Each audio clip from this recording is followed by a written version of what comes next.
ደግሞ ማንሽ? ዮሐና። ማን ስምሽን ጠይቅሽ? ምን ስራ ያልሽ የሰው ቤት? አይ እኔ እማዬ ላግዛት መጥቼ ነው። እማዬ? የዛች የአሮጊት ልጅ ነሽ እንዴ? እንዲህ የጮክ ጠራሽኝ ትይኛለሽ እንዴ? ምን ነበር እናቴ? ሂጂና እናትሽን ፈልጊ፣ ማሚ እየጠራች ነው። እሺ መጣሁ። ጭራሽ መመላለስም ጀምረሽልኝ።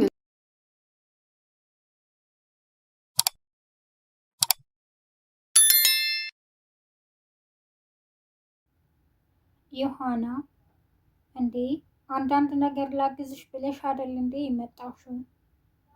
እኔ ምግብ ልስራ፣ አንቺ ደግሞ ቤቱን አጸዳጂ ትላታለች እናቷ።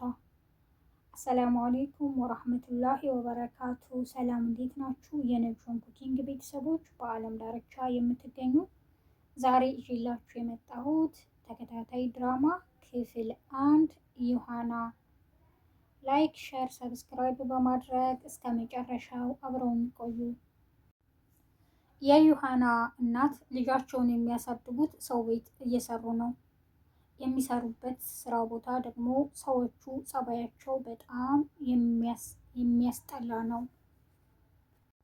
እና ዮሐናም ዛሬ ትምህርት የለኝም እማዬ አንቺን ማገዝ አለብኝ በማለት እናቷ ወደምትሰራበት ተመላላሽ ስራ ቦታ አብራ መታለች። ወይዘሮ ሀና የገቡበት ስራ ቦታ ልጅቷ ስርዓት አልባ ናት።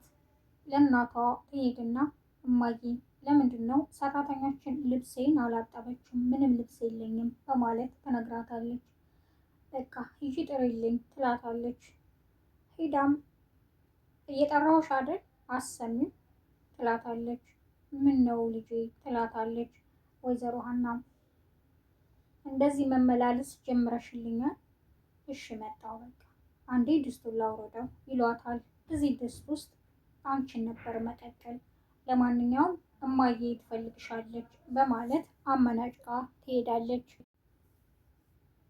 ወይዘሮ ሀናም ወደ አለቃቸው ኤልሳቤት በመሄድ እመቤቴ አቤት ይሏታል። እንዴ ለምንድን ነው የነበርሽበትን የረሳሽው? ያን ሁሉ አድርጌልሽ መስመርሽን አለፍሽ።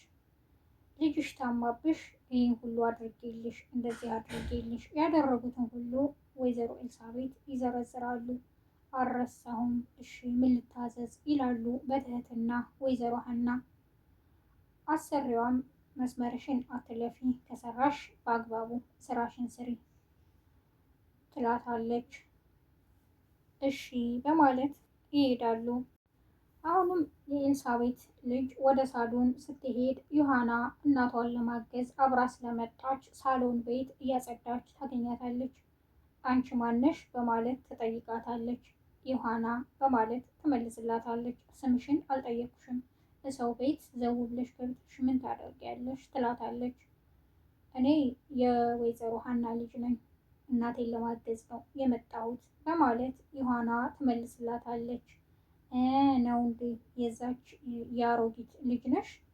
በቃ በደንብ አጽጂ ብላ አሁንም አመናጭቃ ትታት ትሄዳለች። ዮሐና በጣም ትገረማለች። ዮሐናም ሳሎኗን ማጽዳት ጀምራለች።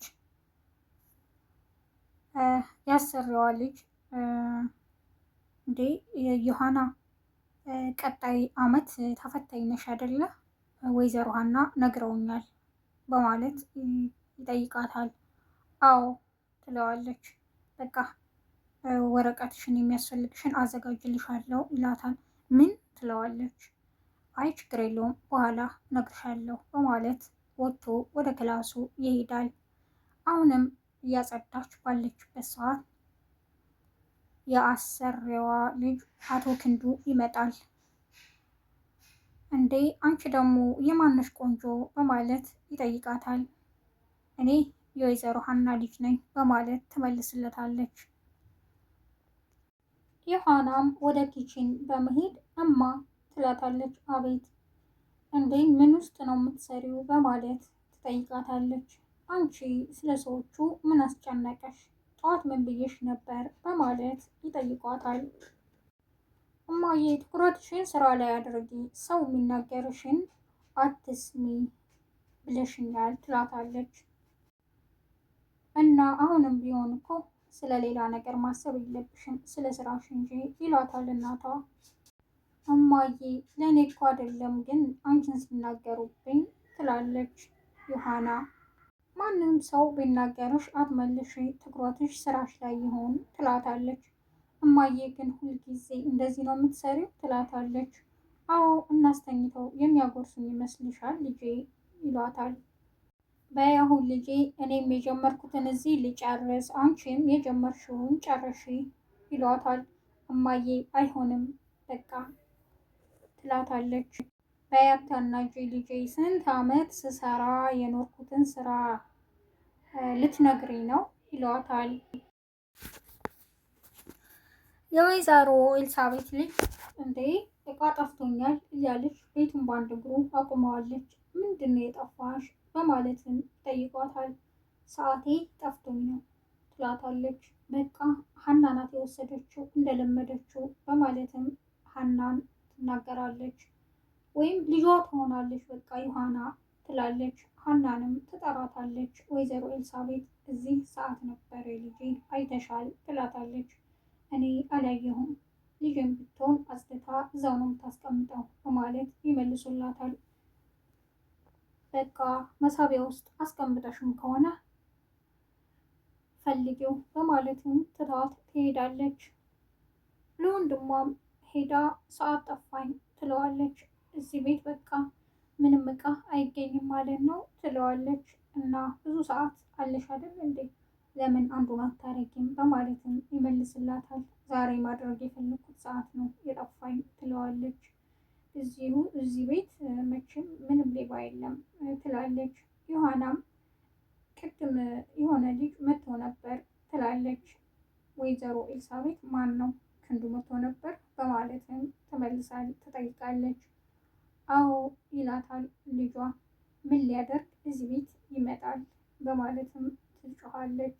እንዴ የአባዬ ልጅ እኮ ነው መምጣት የለበትም እንዴ ቤቱ አይደል እንዴ በማለት ይነግራታል ልጇ። እሱ እዚህ ቤት መምጣት የለበትም ትላለች ወይዘሮ ኤልሳቤት። እሱ እዚህ የሚመጣው እኛን ፈልጎ ሳይሆን የአባቱን ቤት ሊጎበኝ ነው ትለዋለች። ልጇም ታዲያ ዋናው እሱ አይደል የአባቱን ቤት ማየቱ ትለዋለች። አንተ አልገባህም፣ እዚህ የሚመጣው የውርስ ቤት ፈልጎ እንጂ እኛን ፈልጎ አይደለም። እኔ እዚህ ቤት እንዲመጣ አልፈልግም፣ ምን ማድረግ እንዳለብኝም አውቃለሁ በማለት ኤልሳቤት ብቻቸውን ያወራሉ። ኤልሳቤት ልጆቻቸውን በቃ ብር ከሰጧቸው ወጥተው ከተዝናኑ በሌላ ነገር ጊዜ እንዲያሳልፉም አይፈልጉም። ከደበራቸው ውጡና ተዝናኑ፣ ምን ጎደላችሁ? በቃ አሁን ብር ሪሲቭ አደርጋለሁ። በቃ ለልጆቻቸው የሚያስቡት ዘና እንዲሉላቸው ነው በብር።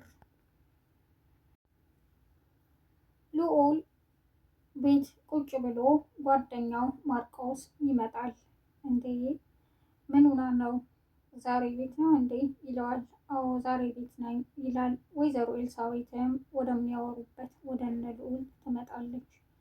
ይኸው ጓደኛ በጣም ደብሮታል፣ አባቱም ስራ ነው፣ ቫኬሽን እንኳን ከወጣን በጣም ቆየን ትለዋለች። እንዴ ዋናው ስራ መስራት አይደል ይላታል።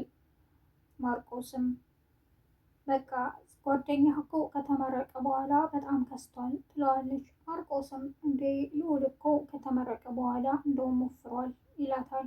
አሁን ወጣ ብላችሁ ተዝናኑ፣ ብር ልስጥህ ልዑል ትለዋለች። ወይዘሮ ኤልሳቤት ልጇን አይ እማዬ ዛሬ ቤት መሆን ነው የምፈልገው በማለትም ይመልስላታል። እሺ እንደፈለግ ብላ ትታው ትሄዳለች።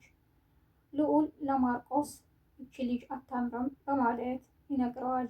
እንዴ ማነች ደግሞ በማለት ይጠይቀዋል። ማርቆስ የሀና ያጋዣችን የእሷ ልጅ ናት በማለትም ይነግረዋል። እንዴ ለምንድነው አይንህን ጣል አደረክባት? አዎ ቆንጆ ናት ይለዋል። እኔ እንጃ ካየኋቸው ሰዎች ሁሉ ትለያለች በማለትም ይነግረዋል። አሁን ነው መጠራጠር ይለዋል ማርቆስም። ክንዱም ወይዘሮ ኤልሳቤጥ እንደጠረጠሩት እሱ የሚፈልገው ሁሉንም ንብረት የአባቱን ወደ ራሱ ማዞር ነው። ወደ ስራ ቦታ በመሄድም አባቱን እንዴ አባዬ እኔ የምልህ ልዑል እኮ በቃ ምንም መስራት አይፈልግም። እንደውም አባዬ የማልፈልገውን ፊልድ እንድማር አድርጎኝ እያለ ሁሌ ነው የሚጸጸትብህ እያለ አባቱን ይነግረዋል። ውድና የተከበራችሁ የነጆን ኩኪንግ ቤተሰቦች በዓለም ዳርቻ የምትገኙ ክፍል 2ን ቀጣይ ይዤላችሁ እስከምመጣ ላይክ፣ ሼር፣ ሰብስክራይብ በማድረግ እስከ መጨረሻው አብራችሁን ስለቆያችሁ አመሰግናለሁ። መልካም ጊዜ፣ መልካም ቀን ባይ